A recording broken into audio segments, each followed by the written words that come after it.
pour ce 18e petit déjeuner consacré aux itinéraires culturels du Conseil de l'Europe. Et nous avons la chance de compter parmi nous ce matin Monsieur Rui Gomez, qui est directeur de l'Institut européen des itinéraires culturels au Conseil de l'Europe. Madame Oran Proisy, donc, qui est responsable du pôle projet et réseaux patrimoniaux européens, mission du patrimoine mondial au sein de la Direction générale des patrimoines et de l'architecture du ministère de la Culture français. Nous avons donc Madame Eleonora Berti, présidente de la Fédération française des itinéraires culturels, culturels européens, pardon. Nous aurons une rapide intervention également de Sébastien Plénary de l'Agence française des chemins de Compostelle sur les ressources. Monsieur Emmanuel Duriez, ou Duriez, pardon, excusez-moi, chargé de développement au sein de l'Association européenne des chemins de la Via Francigena, qui justement est un autre itinéraire culturel du Conseil de l'Europe. Et nous terminerons donc avec Eva Besgusco de l'Agence française des chemins de Compostelle qui présentera à la fois le label européen, les financements et vous donnera rendez-vous pour 2027. Donc nous allons démarrer avec Monsieur Rui Gomez. Je vous remercie d'être présent et d'avoir accepté de remettre en perspective ces itinéraires culturels du Conseil de l'Europe pour démarrer ce petit déjeuner. Merci beaucoup, Madame Coupalians. Bonjour tout le monde. Merci de nous avoir associés à ce petit déjeuner. Euh, je ne vais pas prendre plus de temps que ça. Je vais commencer tout de suite. Donc, le programme des itinéraires culturels du Conseil de l'Europe a été démarré de facto en 1987, basé justement sur l'itinéraire de Saint-Jacques et avec la déclaration de Santiago qui faisait un appel aux États membres de rétablir ou de construire ces itinéraires qui, par le passé, ont été des liens entre les peuples et les cultures.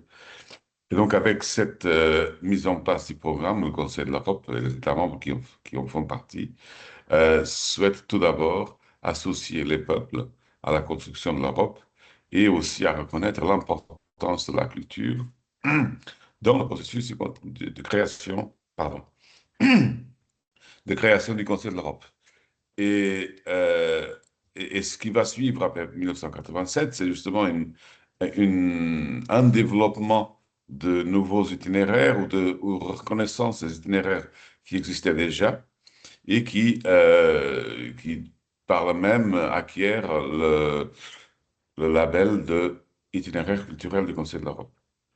Euh, Aujourd'hui, ce programme est ce qu'on appelle un accord partiel qui rassemble 43 États, donc 41 États membres du Conseil de l'Europe.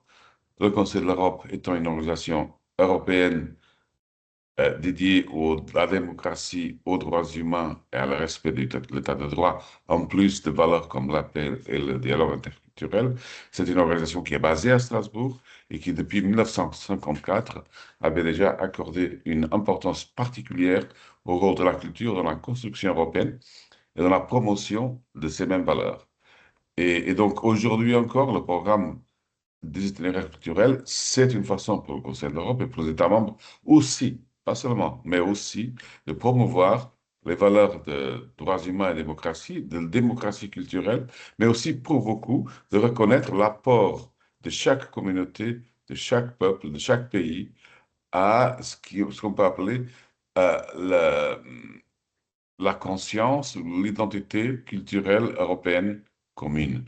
C'est une identité ou une conscience qui est faite d'apports forcément divers, mais qui sont néanmoins croisés, c'est-à-dire ils n'existent pas en parallèle, ils s'entrecroisent. Et c'est ça qui fait à la fois la spécificité des programmes et aussi des itinéraires. Donc, évidemment, chaque itinéraire a une valeur en soi, qu'il soit basé sur l'itinéraire de Saint-Jacques ou la Via Francigena ou les sites d'art rupestre, par exemple, ou ou de sites associés à des personnalités comme Mozart ou Leonardo da Vinci, chacun a sa valeur intrinsèque et unique.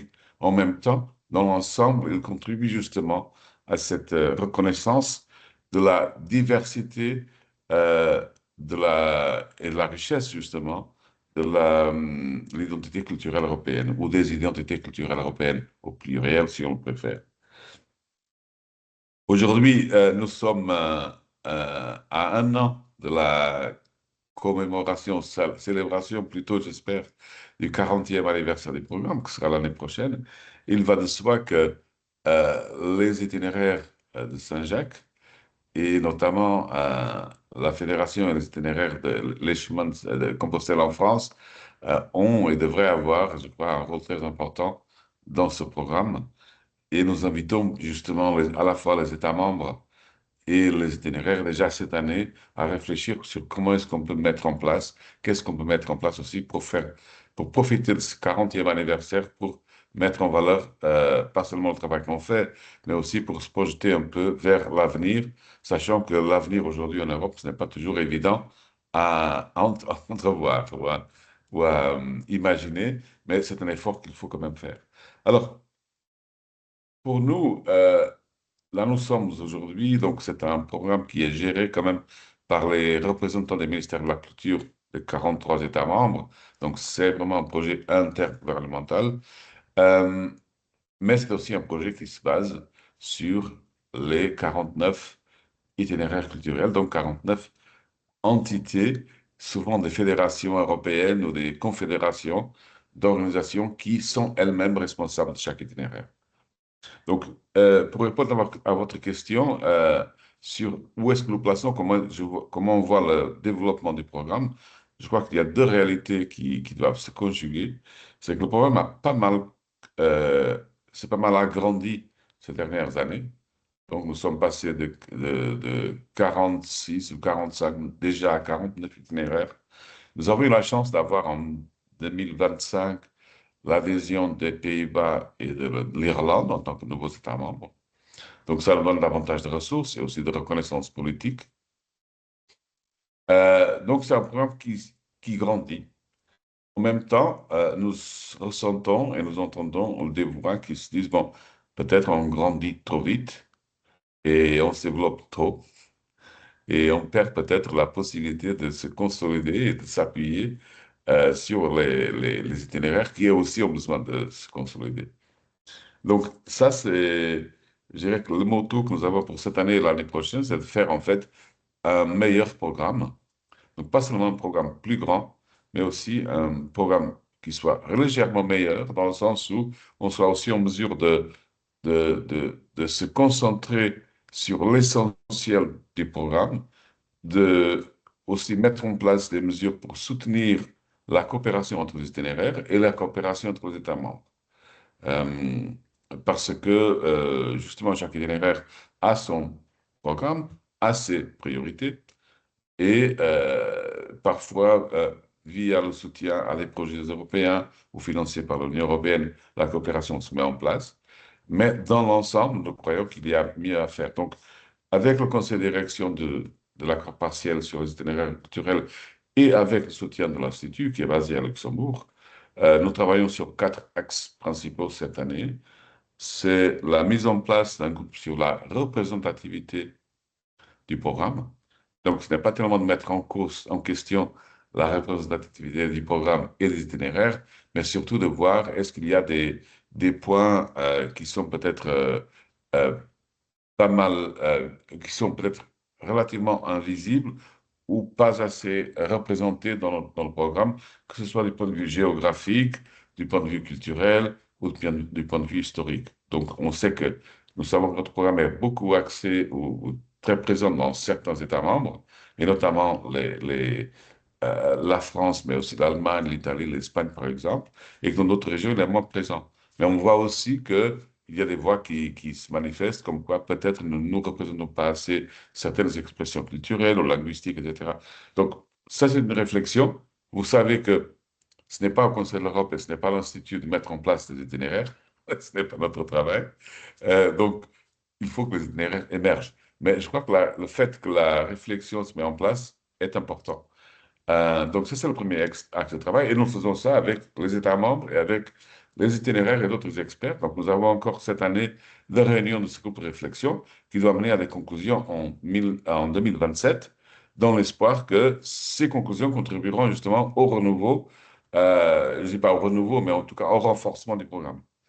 Le deuxième axe, c'est de renforcer et soutenir la participation des jeunes au programme et dans les itinéraires. Donc, nous avons mis en place, ça correspond en fait à une priorité du Conseil de l'Europe dans son ensemble, qui est de donner plus de place aux jeunes dans les activités et d'inclure une perspective de la jeunesse dans tout ce que nous faisons. Donc, nous avons commencé ce mois-ci avec un groupe de travail mené ensemble avec le Conseil consultatif des jeunes du Conseil de l'Europe. Et nous aimerions qu'au cours de cette année et l'année prochaine, nous engageons les itinéraires pour réfléchir sur comment est-ce que déjà ils prennent en compte les jeunes, mais comment est-ce qu'ils pourraient mettre en place davantage d'activités pour et avec les jeunes. Alors, évidemment, ce n'est pas un programme prescriptif. On ne va pas forcer les itinéraires à faire quoi que ce soit, mais on va proposer des mesures, peut-être des échanges, peut-être des projets pilotes qui pourraient correspondre aux intérêts des itinéraires eux-mêmes. Ce n'est pas tellement aux intérêts des conseils de l'Europe qui sont en cause. Le troisième élément, c'est de continuer la réflexion sur le support, sur le soutien aux itinéraires en Ukraine, notamment les itinéraires impactés par l'agression de la Russie. Et là-dessus, nous finalisons une étude sur l'impact de la guerre sur les itinéraires et nous entamons avec le Conseil de direction au mois de mai un processus de réflexion, mais aussi de partage de projets et d'exemples sur le soutien apporté aux itinéraires, en espérant que pendant l'année, ça débouche sur une sorte de projet ou de mini-plan d'action pour soutenir les itinéraires en Ukraine cette année, mais aussi à l'avenir, et nous l'espérons pendant le processus de reconstruction de l'Ukraine.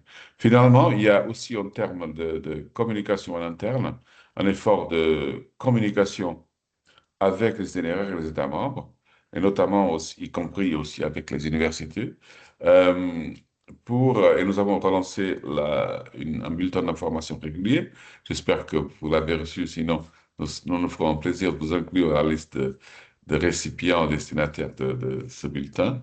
Et nous étudions aussi d'autres mesures pour rendre, je dirais, pour faciliter un peu la communication et créer ou aider à créer une communauté plus large de partenaires, correspondant justement à ce que je disais, à approfondir un peu le fonctionnement du programme, mais aussi le sentiment d'appartenance au programme qui, avec le nombre grandissant d'itinéraires d'États membres et d'universités, peut facilement se perdre. Donc, c'est pourquoi je mets l'accent sur un meilleur programme plutôt que euh, un meilleur programme qui va ensemble avec un programme plus large et plus grand. Et finalement, notre priorité, c'est de garder bien le lien entre le programme des itinéraires culturels et l'agenda politique du Conseil de l'Europe. Là-dessus, nous avons entamé déjà avec le Luxembourg en 2025 une activité à Luxembourg pour faire connaître les itinéraires dans le pays.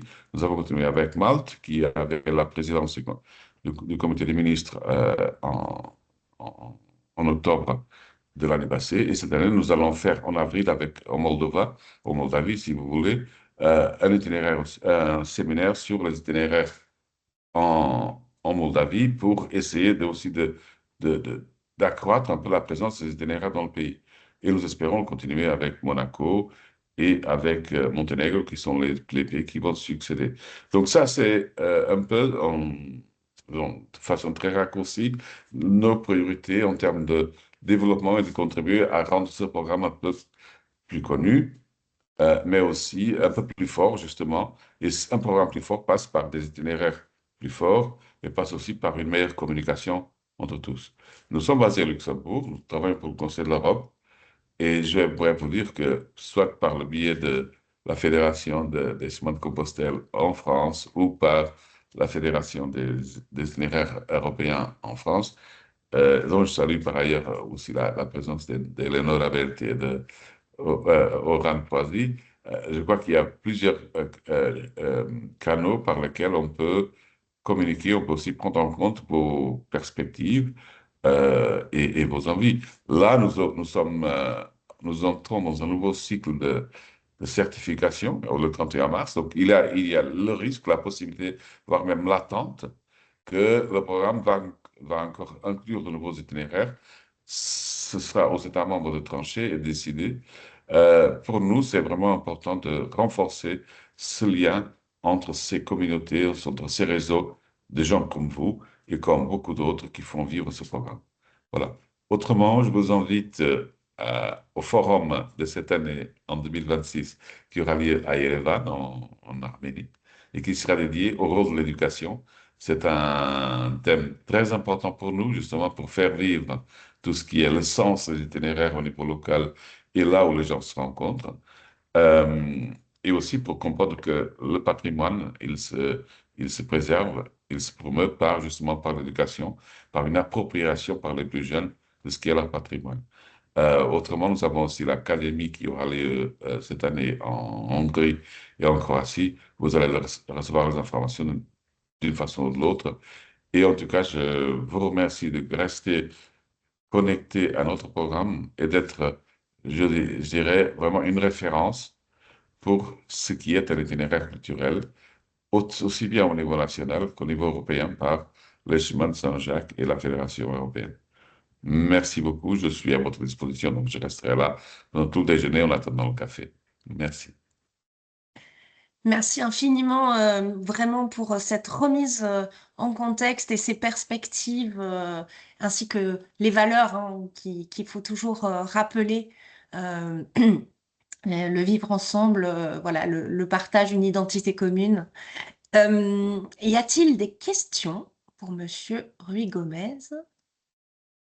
Je n'en vois pas dans l'onglet conversation. Je ne vois pas de main levée. Eh bien, écoutez, merci beaucoup, Monsieur Gomez. Et nous allons enchaîner avec Oran Proisy, qui va voilà, nous parler à nouveau des itinéraires culturels du Conseil de l'Europe, mais sous l'angle français. Bonjour à toutes et tous, bonjour Laure, bonjour Monsieur Gomez. Merci de m'avoir invité à ce petit déjeuner de Saint-Jacques-de-Compostelle. Alors oui, je vais vous présenter, moi, après le panorama, les perspectives et les axes stratégiques présentés par Ruy Gomez au niveau du Conseil de l'Europe. Moi, je vais me centrer sur les activités menées par le ministère de la Culture en France pour ces itinéraires. Alors, je vais partager mon PowerPoint et tu me donnes combien de temps, Laure, pour la présentation? 10 minutes? Oui, 10 minutes. Désolée, Parfait. mon micro Non, était non, c'est coupé. bon. Alors, voilà, vous allez me dire si vous voyez mon PowerPoint. Parfait. On le voit. Super. Donc, je vais essayer d'être assez rapide. Donc, comme l'a dit tout à l'heure Monsieur Gomez, la France est un des pays qui compte un grand nombre d'itinéraires. Donc, vous avez à l'écran une carte de la France qui permet de visualiser ces différents itinéraires, mais on va y revenir.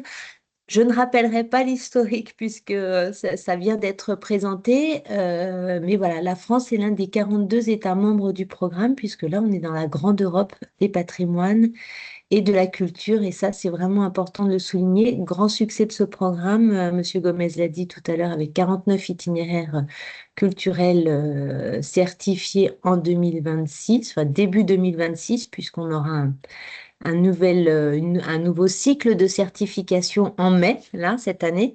Et on en a déjà 33 qui passent par la France. Alors, sur les chiffres, je suis 33 plus 2 parce qu'on a 33 itinéraires qui comptent vraiment des sites ou des parcours. Et on en a deux qui ont des membres en France, mais qui ne sont pas des sites qu'on peut vraiment visiter en tant que tels. Alors ça, mais j'enverrai tout à Laure et Eva pour vos informations. Vous pouvez évidemment trouver des informations sur le site du ministère et sur le site du Conseil de l'Europe. Donc ça a été précisé et présenté en détail. C'est un programme du Conseil de l'Europe et la mission du patrimoine mondial, donc au sein du ministère de la Culture, à la Direction générale des patrimoines, coordonne ce programme auprès du Conseil de l'Europe. Donc effectivement, on assiste aux réunions qui permettent de certifier de nouveaux itinéraires, de renouveler leur certification, parce que c'est quand même un programme basé sur des critères exigeants et les itinéraires doivent ensuite renouveler leur certification et parfois certains peuvent être décertifiés pour diverses raisons, euh, mais c'était utile de le rappeler. Alors au niveau national, effectivement, on accompagne les itinéraires candidats. On coordonne le réseau français des itinéraires auquel participe et est très actif Saint-Jacques-de-Compostelle, bien évidemment. On arrive parfois à dégager une petite ligne budgétaire et à soutenir les itinéraires qui passent en France, ou en soutenir certains. Et évidemment, on conçoit des outils de communication, de valorisation de ces itinéraires et c'est ce que je vais vous présenter maintenant. Alors, Ruy Gomez disait une grande diversité, richesse de thématiques. Donc, vous avez sous les yeux la liste des itinéraires qui passent en France, donc qui se répartissent en plusieurs thématiques, puisqu'on a à la fois des itinéraires de patrimoine religieux, art et architecture, savoir-faire et artisanat. Il y a différentes thématiques autour de ces itinéraires. Voilà, j'y passerai pas trop longtemps sur cette diapo. Vous pourrez retrouver cette liste sur le site du ministère de la Culture. Donc, outil de valorisation, nous avons conçu une petite brochure bilingue, français-anglais, donc français avec un petit élastique rouge et anglais avec un élastique vert, puisque c'est une publication sous forme de fiche, ce qui nous permet chaque année d'ajouter, voire éventuellement d'enlever. Ça nous est déjà arrivé, on a déjà eu 2 itinéraires décertifiés nous, la France. Donc on a réalisé cette petite brochure, on la met à jour régulièrement. Si vous voulez, vous pouvez soit la télécharger sur le site du ministère de la Culture, soit m'envoyer un petit mail et je vous en enverrai. Mais Laure, j'espère que tu en as peut-être encore quelques stocks. Nous organisons aussi des rencontres. L'année dernière, par exemple, nous avons fait une rencontre au Sénat. C'était important pour nous de sensibiliser les sénateurs à ces itinéraires qui irriguent tous les territoires. On a d'ailleurs fait, avant cette rencontre, un petit tableau pour montrer que tous les itinéraires traversent tous les départements français et toutes les régions. Donc, on a vraiment, ce programme est vraiment présent partout en France. En septembre l'année dernière, une rencontre à la Maison de l'Europe parce que ça nous semblait important de parler de programmes de financement européen, de valeurs européennes, de tourisme durable et responsable au niveau européen. Monsieur Gomez, Laure Coupaliance, Monsieur Pénary, tout le monde était représenté à cette réunion. Et là, cette année, on se réunira à Châteauroux au mois de juin avec de nouveau une thématique sur les jeunes et ce qui rejoint les thématiques et les priorités du Conseil de l'Europe au niveau européen cette année. Et puis, nous encourageons les itinéraires à organiser des événements à des carrefours, c'est-à-dire que quand ils organisent un événement, quel qu'il soit, on les invite à contacter, à demander la participation, à inviter les itinéraires qui passent à côté de leur événement. Alors, nous avons fait également une carte numérique que vous pouvez retrouver sur le site du ministère. Une carte numérique qui vous présente dans un premier temps les 33 itinéraires qui sont en France. Donc, à chaque logo correspond, vous le voyez sur la gauche de votre écran, un itinéraire. Et quand vous cliquez sur ce logo, vous accédez à la carte détaillée de chaque itinéraire. Donc, plus de 33 cartes. Alors, je vous ai pris par exemple au hasard les chemins de Saint-Jacques-de-Compostelle. Donc, lorsque vous cliquez sur le logo de Saint-Jacques-de-Compostelle, vous avez cette fenêtre qui apparaît qui vous montre déjà la date de certification de l'itinéraire, les pays qui en sont membres, puisque pour être certifié itinéraire culturel du Conseil de l'Europe, il faut au minimum 3 pays. Ça, c'est important de le rappeler. Et puis après, vous pouvez consulter, vous pouvez zoomer. Alors là, je n'ai pas zoomé à l'écran, je n'ai pas fait, je crois, d'autres diapositives, mais vous pouvez vraiment rentrer dans le détail de chacun des parcours, de chacun des itinéraires et cliquer sur les sites traversés, avoir parfois des fiches, des descriptifs, des photos, etc. Euh, alors ça, Ah oui, voilà. En fait, on n'a pas pu mettre une carte avec tous les itinéraires qui traversent la France, parce que vous voyez à gauche de l'écran ce que ça donnerait. Donc moi, je l'ai gardé comme carte de travail, mais j'ai pas pu la mettre à l'écran. Ça, c'est l'Atlas des patrimoines. Je vous montre ça rapidement, mais pour vous montrer que les itinéraires rentrent dans le cadre réglementaire du ministère de la Culture. C'est un document cartographique réalisé par les services du ministère avec tous les systèmes de protection, les labels, etc. Donc moi, j'ai versé les itinéraires dans cet atlas des patrimoines. Donc vous voyez l'ensemble des points qui apparaissent à l'écran. Ensuite, nous avons développé des modules d'apprentissage en ligne. Alors, ce sont des outils numériques plus ludiques que l'Atlas des patrimoines. Vous voyez ce premier module. Alors, on a développé des modules, des MOOC, sur le site ipatrimoine.org, qui est un site destiné à l'ensemble de l'espace francophone mondial, puisqu'on travaille avec l'AUF, l'Agence universitaire de la francophonie, et l'UNFM, qui est l'Université numérique francophone mondiale. Donc ça, c'est un dispositif qui permet d'enregistrer des présentations et qu'elles soient diffusées partout dans le monde en bas débit à l'aide d'un PowerPoint et d'un descriptif. Donc, en 2022, et l'aventure continue, nous avons créé un module sur les itinéraires culturels du Conseil de l'Europe. Donc, chaque nouvel itinéraire est invité à enregistrer son intervention. Certains n'ont pas encore enregistré leur intervention et ça va venir cette année. Donc, voilà, c'est un dispositif en cours. Et évidemment, les chemins de Saint-Jacques de Compostelle se sont enregistrés. Je crois que Sébastien Pénary en dira un petit mot juste après. Nous avons aussi développé alors, pardon, excusez-moi, j'ai oublié de vous dire, sur ce site internet ipatrimoine.org, l'inscription est gratuite. Il vous suffit, vous voyez peut-être juste au-dessus, enfin au centre de votre écran, de vous inscrire, de remplir une fiche pour vous inscrire et accéder aux formations. Sinon, si vous regardez comme ça, vous ne pourrez voir que les 3 premières minutes de chaque intervention. Un autre module d'apprentissage en ligne développé avec Atout France, cette fois, alors qui est complètement différent. Le site e-patrimoine vous présente des interventions. On demande à chaque itinéraire, chaque représentant d'itinéraire, ils peuvent être parfois deux à présenter, d'expliquer la démarche, le projet historique, les valeurs communes en Europe, les activités, le mode de travail avec leurs partenaires. Voilà. Là, non. Ça, c'est un module qui a été développé en partenariat avec Atout France. Donc là, on est dans le monde du tourisme. Le but, c'était de sensibiliser à la fois les opérateurs touristiques, mais aussi le grand public. Donc c'est un module assez ludique avec des quiz, des petits jeux. Enfin, c'est fait par l'IA aussi.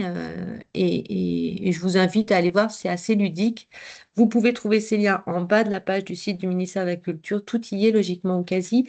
Et, ce module avait été lancé pendant les Journées européennes du patrimoine, ce qui lui avait donné un bel écho numérique. Alors, pour arrêter un peu avec les outils numériques, nous avons également conçu une exposition sur les itinéraires, donc sous la forme de kakémono, donc 34 kakémonos, c'est-à-dire un kakémono qui présente ce programme, son origine, ses valeurs, le concept, etc. Plus 33 kakémonos, donc un par itinéraire, avec à chaque fois une présentation bilingue, une carte de l'Europe et une carte de l'itinéraire en France. Et on est assez content au ministère parce que cette exposition circule toute l'année. Vous voyez, elle était dans le nord de la France en début d'année. Donc là, j'ai mis une photo, celle du haut, c'est quand elle était exposée à la Maison de l'Europe à Paris en 2025, aux côtés d'une autre initiative dont je crois Eva va vous toucher un petit mot, qui est celle du label du patrimoine européen, que mon bureau, la mission du patrimoine mondial, suit également, mais là, c'est la Commission européenne et c'est un concept quand même très différent. Et ensuite, cette exposition, je crois que la photo du bas est la photo de Arras, à l'université d'Artois. Voilà, et vous voyez, elle fera une petite pause un peu plus longue, elle se reposera cet été, cette exposition à Firminy, puisqu'à chaque fois, là c'est Le Corbusier, à chaque fois c'est un itinéraire qui nous contacte pour faire itinérer cette exposition. Et je crois savoir, sans rien vouloir divulgacher, que Saint-Jacques de Compostelle nous l'a demandé pour 2027. Alors on n'a pas encore les précisions sur le lieu et la date, mais on a encore le temps d'organiser ça, tout ça, ensemble. Voilà, donc 2027, ce sera les 40 ans du programme des itinéraires culturels du Conseil de l'Europe, un programme phare du Conseil de l'Europe aux côtés des Journées européennes du patrimoine. Pour nous, le Conseil de l'Europe, c'est vraiment notre maison mère pour le patrimoine. C'est pas inutile de le rappeler. Et puis, ce sera aussi les 40 ans de l'itinéraire de Saint-Jacques de Compostelle. Donc, comme nous le disait Monsieur Gomez en introduction, nous, on est déjà en train de réfléchir avec Laure, avec d'autres représentants d'autres itinéraires, avec Eleonora Berti, bien sûr, aussi des activités que nous allons mener en 2027 pour fêter ce bel anniversaire et pouvoir sensibiliser encore plus de public à ce beau programme. Voilà, donc vraiment, je quitte le partage d'écran, je cherche un peu. Surtout, n'hésitez pas à consulter ces ressources sur le site du ministère, sur le site de Conseil de l'Europe. Vous apprendrez plein de choses. Vous pourrez voir quels sont les lieux qui sont traversés. J'ai vu qu'on avait un représentant de La Charité-sur-Loire à l'écran. Enfin, voilà, Saint-Jacques de Compostelle passe par de nombreux endroits, mais et ce n'est pas le seul itinéraire. Il y a plein d'autres itinéraires à découvrir. J'imagine, autour de chez vous. Voilà, alors, je vous remercie pour votre attention et n'hésitez pas si vous avez des questions. J'espère que c'était assez clair. C'était parfait. Merci beaucoup, Oran. Pour votre information, les liens dont a parlé Oran sont dans le chat. Donc n'hésitez pas, voilà, à les récupérer. Donc tous les liens en fin de PowerPoint, c'est pas forcément prévu, d'autant que si on partage un PowerPoint, vous pourrez pas forcément faire de copier-coller, mais on les transmet bien évidemment. Et Sébastien, voilà, va pouvoir tout à l'heure nous indiquer où les trouver aussi sur le site de l'agence. Nous allons enchaîner parce que je ne vois pas d'autres questions si ce n'est un intérêt pour l'exposition de Monsieur Mazin. Donc, j'ai indiqué que nous centralisions les demandes pour Compostelle, mais vous avez vu que déjà en 2026, elle est très sollicitée, cette exposition, et j'ai eu le plaisir de la voir la semaine dernière lors du congrès de la Fédération française de randonnée pédestre. Voilà. S'il n'y a pas d'autres questions, je vais passer la parole à Eleonora Berti pour nous parler de la Fédération française. Bonjour à toutes et à tous. Est-ce que vous m'entendez?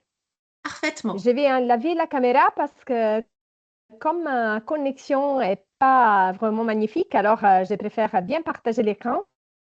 En tout cas, vous avez vu mon visage. Et donc, merci Laure pour l'invitation. Bonjour Monsieur Gomez, bonjour Oran, bonjour encore une fois à toutes et à tous. Bon, je vais déjà partager. Donc, je vais vous parler ce matin de la Fédération française des itinéraires culturels européens. Est-ce que vous voyez mon écran? Alors, pas encore. Pas encore. Toujours pas. Toujours pas. Je ne sais pas, Laure, si tu préfères partager toi l'écran. Oui, Parce que je vais. crains juste que la Pas de connexion soit souci. un peu... Pas Merci de infiniment. souci. Je vais Je juste changer partage. un slide, mais peut-être il vaut mieux. Donc, en Hop, fait, voilà, merci beaucoup. je partage. Désolée, mais... Ouais. Pas de souci. Hop, il faut juste partager. Hop, voilà. Et C'est bon, merci infiniment, Laure. voilà. Alors, c'est toujours un plaisir d'intervenir et de présenter la Fédération française des itinéraires culturels européens que je préside en tant que directrice des Destinations Napoléon. Destination Napoléon étant l'un des itinéraires culturels certifiés par les Conseils de l'Europe en 2015, ayant son siège en France, en Corse, à Ajaccio. Donc, c'est pour cette raison que, même si je suis italienne, je préside la Fédération française. Donc, on peut aller à la deuxième slide, s'il te plaît, Laure. Alors, qu'est-ce que c'est que cette Fédération française des itinéraires culturels et européens? C'est une association loi 1901 qui a été créée en 2010 sous les auspices de Madame Catherine Lalumière, qui a été depuis le départ impliquée dans la création même du programme des itinéraires culturels dans les années 80 de 1900.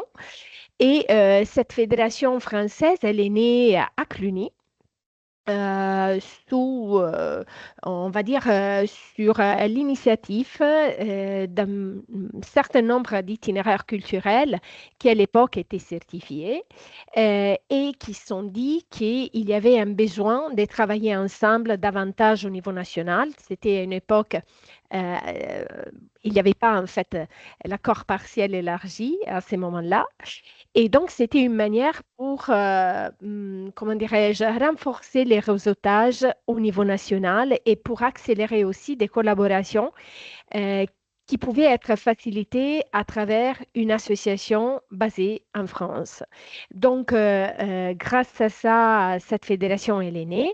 L'une des premières actions a été la création d'une carte interactive qui était après mieux développée aussi maintenant par le ministère, mais voilà, c'était vraiment l'un des premiers exemples des cartes, des itinéraires à l'échelle nationale.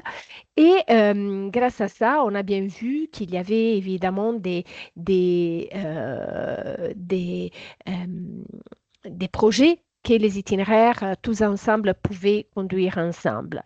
Il y a eu un Erasmus aussi qui a été mené par la Fédération française, justement pour développer davantage les liens entre itinéraires culturels. Cette fédération a été refondée il y a 3 ans, en 2023, avec une gouvernance renouvelée. Et depuis, la Fédération française travaille étroitement avec le ministère de la Culture, donc avec M. Favel et Mme Brasi, avec Coran. Et on va dire qu'on essaie de catalyser en fait les projets au bénéfice de tous les itinéraires en France en essayant de bâtir des outils, encore une fois, qui peuvent être utiles à tous les itinéraires au niveau national. On peut aller à la suivante, s'il te plaît. Laure. Euh, Merci. Alors, juste pour vous donner une idée, la gouvernance vise à engager plusieurs itinéraires. Donc, c'est assez horizontal, même si à cause de la structure qui est une association, il faut avoir un bureau. Mais en fait, étant donné qu'on est tous bénévoles, on essaie vraiment d'engager les plus qu'on peut tous les itinéraires, même ceux qui sont en dehors du bureau et du conseil d'administration. On a 21 membres aujourd'hui sur les totales des itinéraires, mais on accueille aussi des itinéraires qui ne sont pas encore certifiés, justement pour fonctionner un peu comme pépinière. Donc, il y a 2 itinéraires en ce moment qui sont en train de structurer leur dossier de candidature et qui, grâce au fait d'être membre de l'AFIS, peuvent avoir déjà des contacts avec les itinéraires et les réseaux déjà certifiés. Et c'est une manière d'échanger des pratiques, en fait, de les faire entrer, encore une fois, dans les dispositifs des itinéraires certifiés pour les accompagner un peu avec un mentoring peer-to-peer, surtout lors des réunions annuelles, sur le chemin de la certification. On peut passer à la prochaine, s'il te plaît, Laure. Donc, parmi les activités qu'on est en train de développer, évidemment, renforcer la visibilité au niveau national, c'est l'une des priorités. Là, j'avais changé la photo parce qu'en fait, on a établi en tant que fédération française, grâce à la subvention du ministère de la Culture, une coopération avec la maison d'édition Petit Futé, qui est une maison d'édition des guides touristiques grand public, parce que la volonté est vraiment de sortir, on va dire, du cercle des initiés, donc des personnes qui travaillent déjà sur les itinéraires et qui les connaissent déjà à cause de leur profession ou de leurs études ou de leur passion pour les itinéraires, mais c'est d'aller au-delà et de faire connaître la certification itinéraire culturel du Conseil de l'Europe au grand public.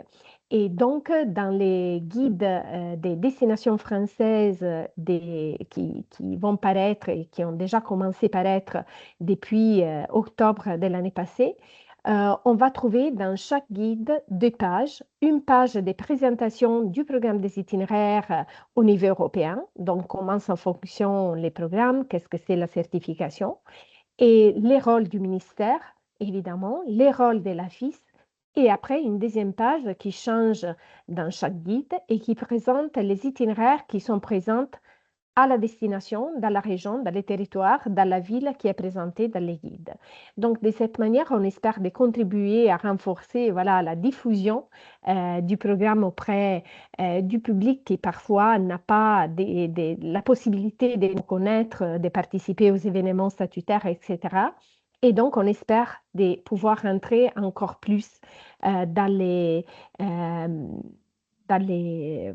habitudes aussi des voyages et culturels du grand public. Évidemment, on a choisi les Petits Futés comme premier exemple. Et la coopération s'est bien développée. L'idée est aussi éventuellement d'aller de l'avant avec d'autres maisons d'édition, soit les guides verts du Michelin par exemple ou d'autres, afin encore une fois d'élargir et de ne pas rester que dans les domaines du patrimoine culturel, mais vraiment d'utiliser les guides comme moyen de nous faire connaître pour nos patrimoines respectifs, mais à travers des formes de tourisme qui sont cohérentes avec les principes du programme même.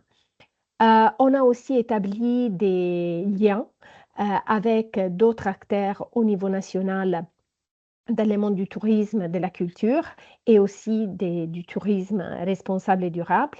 En particulier, on a créé deux groupes de travail. Un groupe de travail avec la Fédération française de la randonnée pédestre pour échanger les pratiques sur ce qui concerne les balisages, donc comment baliser les chemins, comment travailler sur les chemins qui sont balisés par la Fédération française quand il y a une coïncidence des parcours avec les itinéraires culturels du Conseil de l'Europe, en prenant en compte les rôles très précis des uns et des autres et les vocations aussi que l'on a, et afin de trouver des synergies et non pas des compétitions, on va dire ça comme ça. Étant donné aussi que beaucoup d'itinéraires culturels certifiés par le Conseil de l'Europe travaillent déjà, et voilà, Laure et je vois aussi la Via Francigena ont déjà une grande expérience sur ces coopérations ponctuelles sur chaque itinéraire avec les GR et la fédération. Donc, ce n'est pas pour trouver la recette magique qui puisse fonctionner pour tous les itinéraires, mais vraiment pour échanger et pour faciliter les travaux quand encore il y aura d'autres itinéraires qui utiliseront des tronçons DGR pour lier et relier des sites qui appartiennent aux itinéraires certifiés. Et un autre groupe de travaille sur la stratégie touristique des itinéraires en France et il y a des synergies qui sont en train de se consolider avec ADN Tourisme, donc l'Association nationale des offices de tourisme français. Donc, ce sont des étapes qu'on franchit petit à petit. Encore une fois, on est tous des bénévoles, donc on essaie vraiment de se consacrer le plus qu'on peut sur des actions précises afin de renforcer surtout l'aspect de la visibilité et de coopération avec nos interlocuteurs au niveau national. Merci Laure, si tu peux passer à la prochaine. Après, on a parlé des fonds européens, des carrefours, évidemment avec les ministères de la Culture et avec les itinéraires qui font partie de l'AFIS. On accompagne, on essaye aussi d'aider sur la partie logistique, sur la diffusion des informations. On travaille sur les programmes des carrefours qui sont organisés grâce au soutien du ministère de la Culture. Et ces carrefours sont des très bons exemples aussi pour les autres États membres, donc à exporter en quelque sorte. Donc, on réfléchit à chaque fois pour voir quels sont les itinéraires qui traverse certaines régions, là, voilà, où on organise les carrefours des itinéraires. C'est vrai que les documents que le ministère de la Culture a préparés pour la rencontre au Sénat l'année passée facilitent beaucoup la tâche. Et aussi, le travail avec les petits futés nous a donné l'opportunité de voir, de visualiser vraiment là où on se recoupe. Mais après, il y a la question de la narration derrière. Donc, on ne se contente pas en général de dire oui, on se recoupe, on se retrouve à cet endroit, mais ce que l'on essaie de faire, c'est de travailler ensemble sur les territoires Carrefour afin aussi petit à petit de présenter des narrations européens qui mettent ensemble en fait nos différents filtres que l'on a selon nos thématiques, selon les priorités d'action que l'on développe en tant qu'itinéraire. Évidemment, l'effet de se connaître de plus en plus en France, de connaître les sites où on est présent, mais aussi les actions que l'on a en cours, chacun d'entre nous, chaque itinéraire, nous donne la possibilité aussi de nous connaître mieux pour présenter des projets européens, donc pour travailler ensemble sur des propositions, des projets au niveau européen. Là, je vous ai mis une carte qui est la carte des Interreg, donc transfrontaliers. Et c'est vrai que la France, étant confinante avec beaucoup d'autres pays, présente aussi tout un tas de zones géographiques qui sont financées, qui sont des territoires financés par Interreg. Et donc, c'est précieux parce que, évidemment, par exemple, et là, je présente un cas d'un projet qu'on est en train de conduire, Destination Napoléon et Itervitis, les deux itinéraires étant membres de l'AFIS. Cela nous donne la possibilité aussi de créer, encore une fois, des coopérations pour présenter des projets européens et aussi pour exporter un peu l'idée du travail en commun que l'on est en train de renforcer en France sur d'autres pays. Grâce aussi aux fonds européens que M. Ruy Gomez a cités au tout début dans son intervention, mais qui sont bénéfiques pour tester des projets pilotes en fait, qu'après on peut rendre aussi durables grâce à des fonds qu'on doit trouver après dans la longue durée. Donc, on peut passer à la dernière. Donc, comme Oran l'a déjà dit, notre rencontre annuelle cette année sera à Châteauroux, lié Carrefour. Et on aura aussi au même moment l'Assemblée générale annuelle de l'AFIS qu'on organise chaque année depuis 3 ans désormais sur des lieux Carrefour. Donc, au même moment de la rencontre annuelle organisée par le ministère de la Culture, en tant qu'EFIS, on aide l'organisation et on profite aussi pour se réunir, pour faire les points et pour notre AG. Cette année, la rencontre des Châteauroux est co-organisée par le ministère et la Fédération européenne des sites clunisiens, dont le directeur a été mon prédécesseur à la présidence de l'AFIS. Et évidemment, on va travailler avec nos collègues des autres itinéraires sur l'organisation des carrefours en 2026. Il y en aura un en Bretagne, organisé par Saint-Jacques, alors, n'est-ce pas? Et en Corse. En Bourgogne, je voulais En dire. Bourgogne, désolé, pas Bretagne. Oui, c'était B, ma Bourgogne. Et après, en Corse, co-organisé par Saint-Martin-des-Tours et Itervitis et Destination Napoléon. Donc voilà, là, c'est, si tu peux aller à la toute dernière, je vous remercie et je vais réapparaître à l'écran. Et merci encore beaucoup à tous. Merci beaucoup, Et Eleonora.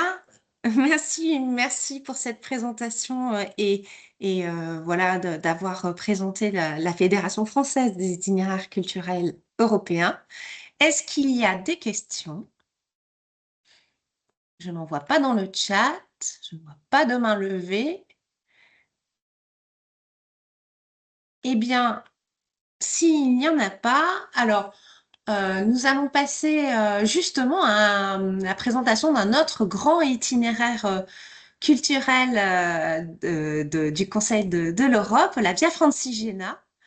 Et je vais donc laisser la parole à donc excusez-moi, Monsieur Duriez, Emmanuel Duriez, chargé de développement à l'Association européenne des chemins de la Via Francigena. Oui, bonjour à tous. Hop, je vais partager à mon tour une petite présentation. Voilà, je voulais vous présenter un petit peu aujourd'hui un autre exemple d'itinéraire culturel du Conseil de l'Europe, qui est celui de la Via Francigena. Et donc, Via Francigena qui est porté aujourd'hui par l'AEVF, l'Association européenne des chemins de la Via Francigena. C'est un itinéraire culturel donc certifié maintenant depuis 94, donc un peu plus récemment quand même que les chemins de Saint-Jacques, mais qui était quand même parmi les premiers aussi, et qui traverse donc de nombreux pays en partant d'Angleterre depuis Canterbury jusqu'à Rome et même jusqu'à maintenant le bout de l'Italie à Santa Maria di Leuca. La Via Francigena, donc, c'est un itinéraire qui s'étend sur plus de 3000 km, qui se fait soit à pied, en randonnée, mais qui peut se faire aussi à vélo pour une bonne partie. Et donc, qui est représenté par son petit logo pèlerin, justement, le petit bonhomme jaune qu'on peut voir sur les panneaux et sur notre logo, est vraiment une source de collaboration, en tout cas, entre ces différents pays. Donc, voilà, c'est une route qui prend son histoire. C'était une route vraiment millénaire, hein, puisque la Via Francigena, elle s'est faite avant le Xe siècle, avec de nombreux échanges, que ce soit des échanges commerciaux, des échanges justement de pèlerins qui voulaient se rendre à Rome ou à Jérusalem, et qui faisait que les routes se sont créées comme ça, justement, pour aller du nord de l'Europe jusqu'au sud. Donc c'est vraiment un axe un petit peu différent de celui qu'on peut connaître avec les chemins de Saint-Jacques. C'est une époque où donc les Lombards, les Byzantins étaient vraiment en guerre et on devait trouver des chemins justement pour pouvoir échanger entre ces différents territoires. Et c'est au moment de la domination des Francs que la Via Francigena, justement, a vraiment pris sa route, puisque c'était la route originaire de France, ou alors justement la voie francigène, comme on pouvait le dire. Et aujourd'hui, la Via Francigena, elle est développée notamment sur les traces d'un itinéraire, d'une personne qui a marqué cet itinéraire, qui est l'archevêque Sigéric de Canterbury, qui avait été envoyé par le roi d'Angleterre justement pour aller jusqu'à Rome récupérer le pallium, qui est vraiment le symbole de sa mise en place en tant qu'archevêque à Canterbury, qui était aussi dans l'objectif de rassembler les différentes communautés en Angleterre pour pouvoir se défendre contre les invasions vikings. Et donc, c'est en 990 que Sigéric a pu aller à Rome et sur sa route de retour a retracé justement les différentes étapes, les 79 étapes pour être précis, qu'il a pu faire, donc de Rome jusqu'à Canterbury. Donc en remontant l'Italie avec la Toscane, l'Émilie-Romagne, la vallée d'Aoste, en traversant la Suisse avec le col du Grand Saint-Bernard, avec justement le passage le long du lac Léman, de remonter la Suisse pour arriver en France, et ensuite en passant à Besançon, jusqu'à Langres, Châlons-en-Champagne, remonter justement la Champagne à Reims, et avec justement la traversée des Hauts-de-France maintenant et du Pas-de-Calais pour reprendre le bateau à Calais et arriver à Canterbury. Donc je vous avais mis quelques petites images pour pouvoir vous représenter un petit peu ce que représente justement cette Via Francigena, notamment on est en Italie pour celle-là. Et donc, la Via Francigena, à la base, c'est la route vers Rome, qui allait donc justement vers Rome sur plus de 2300 km depuis Canterbury. Et elle a, depuis quelques années, été augmentée justement pour reprendre cette trace historique, puisque les randonneurs, les pèlerins, allaient vers Rome, mais allaient aussi vers Jérusalem. Et donc, en se basant sur l'écrit d'un anonyme qui est parti de Bordeaux en pèlerinage et passé par Rome. Et donc, on a pu justement prolonger cette Via Francigena maintenant jusqu'au bout de l'Italie. En fonction des pays, on suit différentes routes, hein, que ce soit en Angleterre avec la Northern Way, en France, justement, le GR 145 qui s'est créé en lien avec la Via Francigena, et la route 70, pardon, en Suisse. Donc voilà. Pour donner quelques chiffres un petit peu sur la Via Francigena, on a reconnu l'année dernière donc à peu près 60 nationalités, plus de 58, qui viennent vraiment de nombreux pays du monde et d'Europe évidemment. notamment en Italie, mais aussi avec des États-Uniens, des Français, des Allemands, des Anglais, vraiment de nombreuses pays, enfin, représentations en tout cas sur ces collectivités, avec évidemment des mois de départ où on évite un petit peu les périodes les plus chaudes, mais avec des pèlerins qui sont relativement jeunes. Et c'est ça qui est un vrai point positif, puisque la Via Francigena, elle permet de faire découvrir du patrimoine à vraiment tous les publics, et notamment aux jeunes de 25-34 ans qui représentent quasiment un quart des marcheurs, donc ce qui est quand même très intéressant. Pour vous présenter un petit peu juste l'association européenne, puisque c'est le réseau porteur justement de la Via Francigena, c'est une asso de collectivités territoriales. Donc c'est une asso qui représente plus de 250 membres aujourd'hui, que ce soit des villes, des départements, des régions, dont à peu près 50 en France, aujourd'hui 48, mais voilà, en en fonction des avancées, et qui travaille aussi avec de nombreuses associations amies ou partenaires, justement, que ce soit des associations plus petites, plus locales, avec des personnes qui s'engagent pour accueillir les randonneurs, les pèlerins, pour les encourager et leur expliquer justement ce qui les attend, ou alors avec notamment la Fédération française de randonnée, qui est un vrai partenaire très fort en France, comme pour d'autres itinéraires, justement, qui permet d'accueillir dans une bonne qualité, justement, tous les randonneurs qui peuvent vouloir venir découvrir le patrimoine qui est le long de la Via Francigena. Et donc aussi un réseau d'acteurs privés qui, justement, veulent s'ouvrir à ces touristes qui cherchent justement le patrimoine.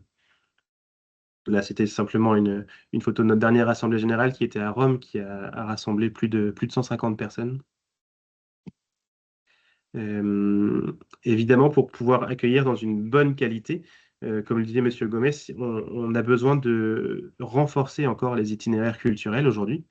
Et c'est pourquoi justement la Via Francigena, la EVF notamment, s'est dotée d'un véritable plan stratégique pour pouvoir donner une vraie ampleur, une vraie qualité à cet itinéraire, avec plusieurs axes, notamment le renforcement du réseau, le renforcement de l'infrastructure des services, l'amélioration de la visibilité, de la valorisation qu'on peut avoir, l'analyse des flux pour avoir vraiment une meilleure connaissance des personnes, et la recherche scientifique, comme on va le voir juste après, puisque la recherche scientifique, c'est une première base pour la certification, puisque la Via Francigena est en cours de certification au patrimoine mondial de l'UNESCO. On espère pouvoir pour au moins pour le tronçon italien de cette Via Francigena, avoir une reconnaissance dans les années à venir.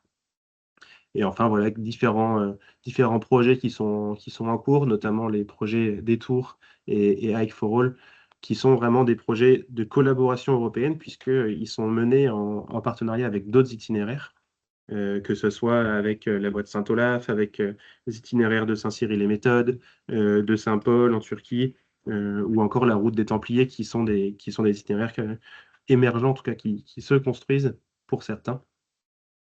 Et donc, voilà, on espère pouvoir mener d'autres projets encore dans les années à venir. Et on est très content de pouvoir justement participer à ces rendez-vous et notamment à ces petits déjeuners virtuels pour pouvoir se présenter et apprendre un petit peu plus sur vos organisations. Merci beaucoup, Laure.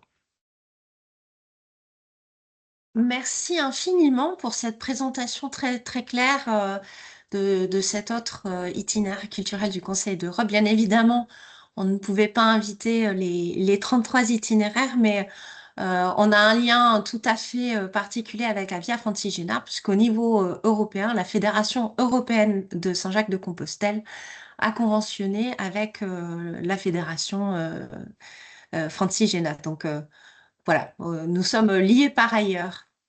Y a-t-il des questions sur cet itinéraire? Je n'en vois pas dans le chat. Oui, Virginie Allard. Bonjour, j'avais deux questions. Alors la première, c'est juste très pratico-pratique. J'ai essayé de télécharger le livret là sur le site du ministère. Alors j'ai réussi à le télécharger, mais j'arrive pas à l'ouvrir.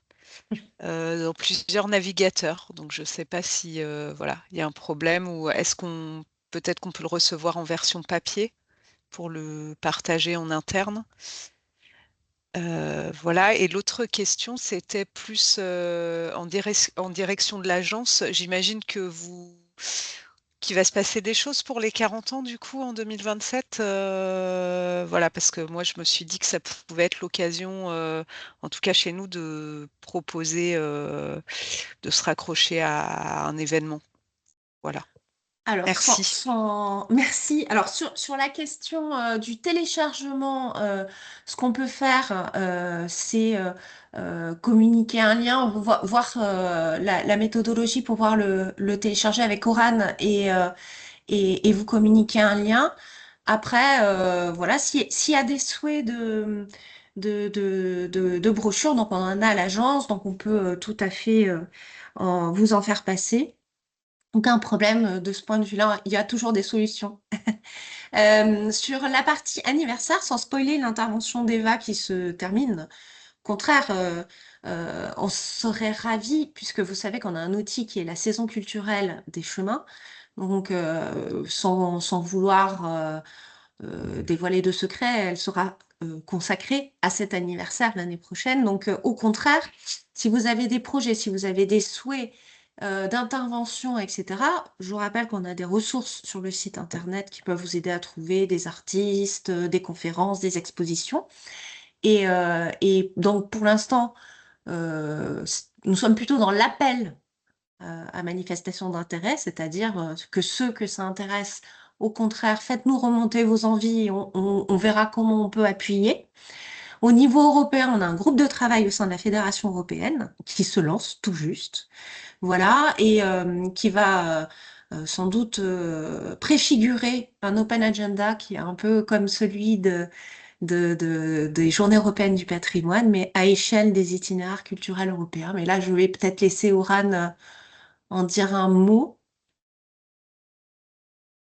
Tu peux réactiver ton micro. Je réactive mon micro. Merci pour l'alerte sur le lien. Apparemment, je viens d'essayer. Moi aussi, j'ai un échec. C'est très bizarre. Donc, je vais voir avec le service informatique du ministère si on a un problème. On a un petit bug sur le site. Oui, alors pour 2027, on est en train de réfléchir parce qu'en fait, il y aurait une possibilité assez alléchante qui serait de créer un open agenda. Alors pour ceux qui sont familiers avec les Journées européennes du patrimoine, nuit des musées, rendez-vous au jardin et toutes ces opérations, c'est en fait un système qui permet de créer une fiche en ligne, de créer un événement en ligne pour après apparaître sur une carte géographique sur le site. Donc voilà, dans nos rêves les plus fous, ce serait d'avoir une carte de l'Europe en 2027 avec l'ensemble des événements qui pourraient être organisés tout au long de l'année par ces itinéraires et d'avoir voilà, cette valorisation à l'échelle européenne par l'ensemble des membres, puisque vous avez beaucoup de membres dans votre itinéraire, Saint-Jacques-de-Compostelle, mais il y a aussi beaucoup de membres et les typologies sont très diverses en fonction des itinéraires. Donc l'idée, ce serait de motiver, de mobiliser tout le monde pour remplir cet open agenda et avoir une belle année, une vision assez large sur tout ce qui peut être organisé au niveau européen. Merci beaucoup, Oran. Donc, voilà, et va en parler dans sa présentation. Là, je vais laisser la parole à Sébastien Pénary, justement, pour présenter la page de ressources sur notre site internet. Donc, le site internet de l'Agence française des chemins de Compostelle, que normalement vous avez à l'écran. Sébastien, je vous laisse la parole.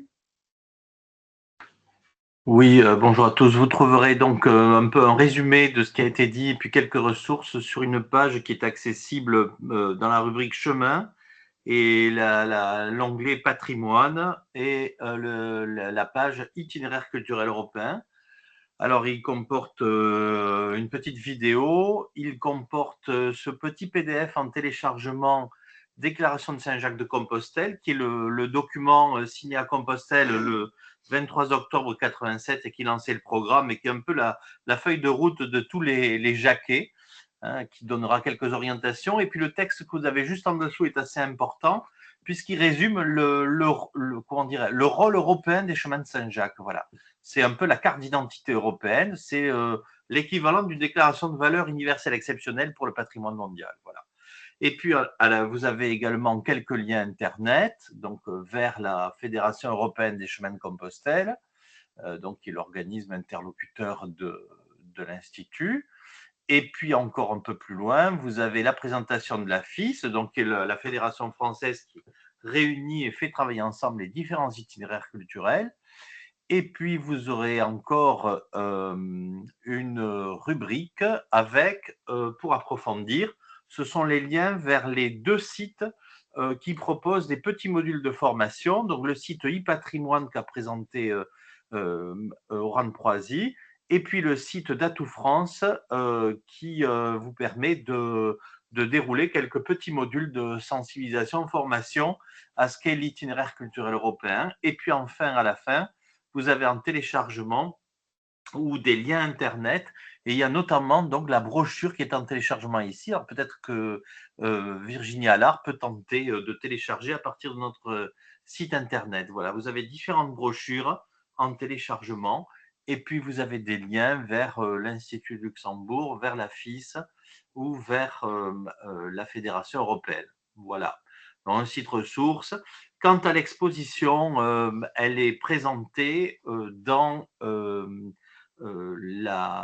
notre onglet qui est une rubrique de ressources culturelles. Donc, il y a la présentation de l'exposition.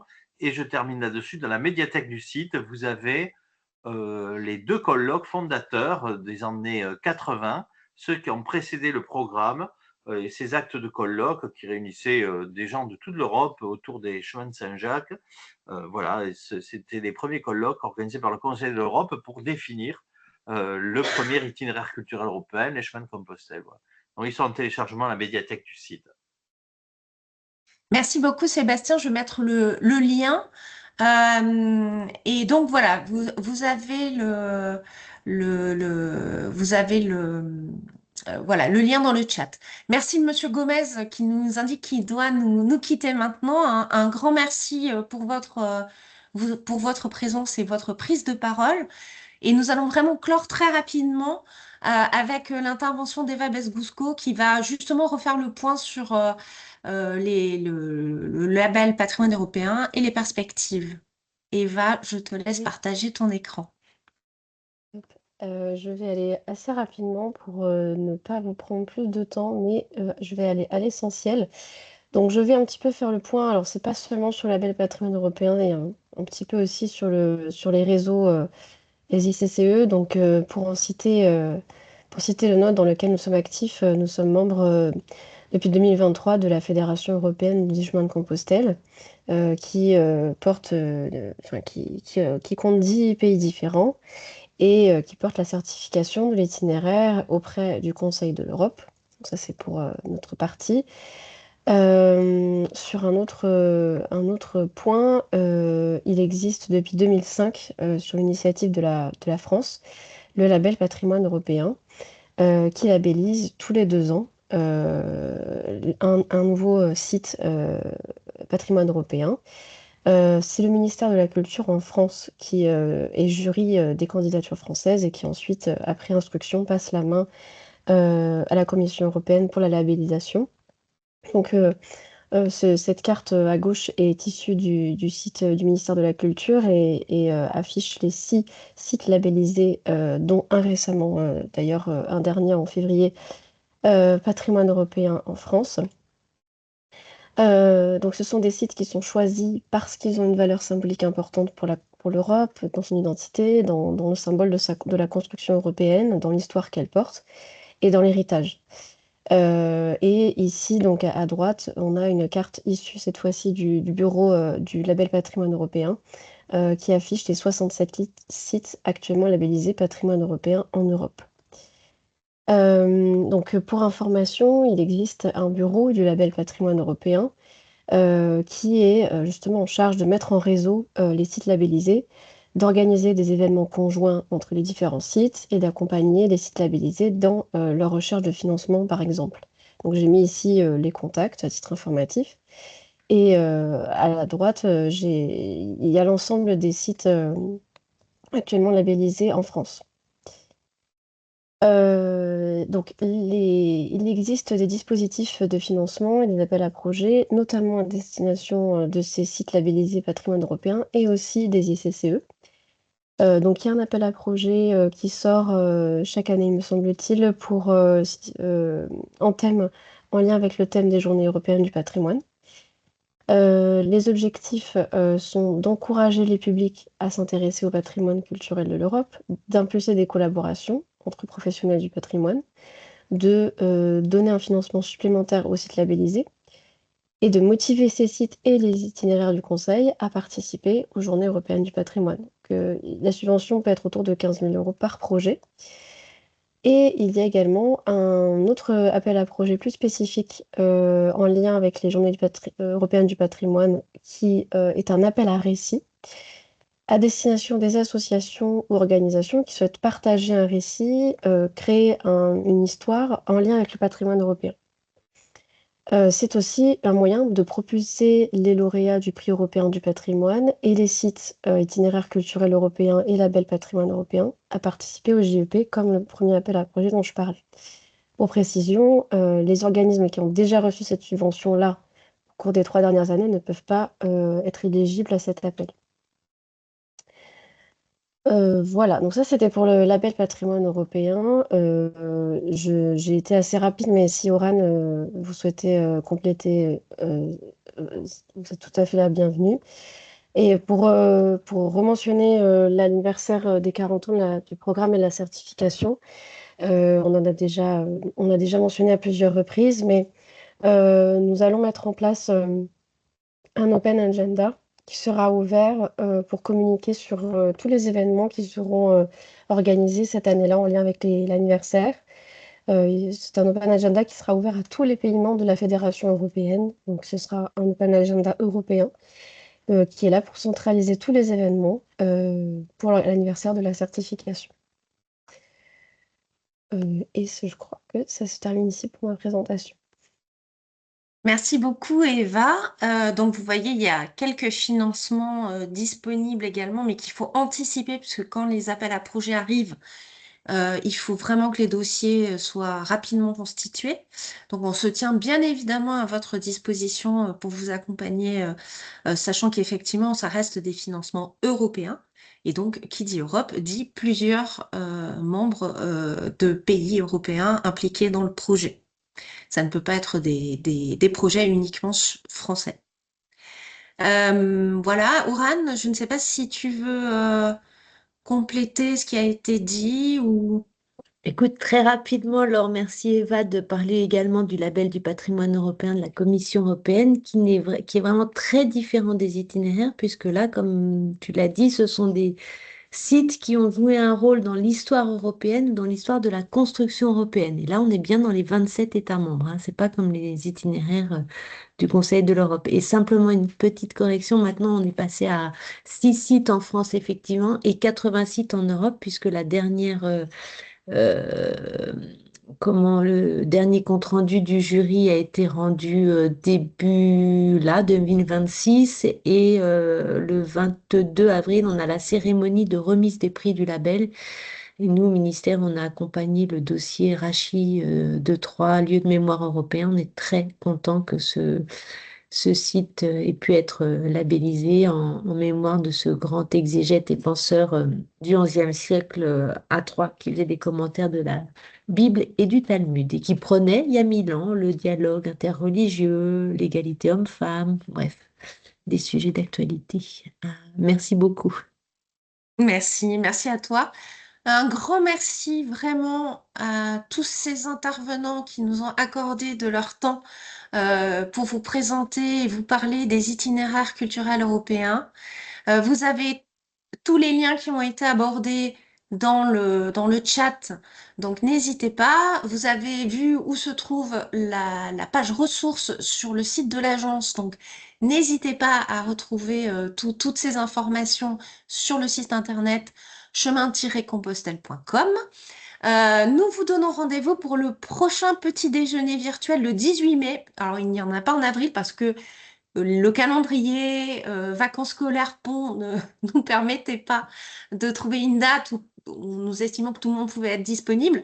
Donc voilà, prochain petit déjeuner 18 mai, et il sera justement à nouveau consacré à l'Europe, mais cette fois-ci au projet européen que l'agence mène, Sudo et POCTEFA.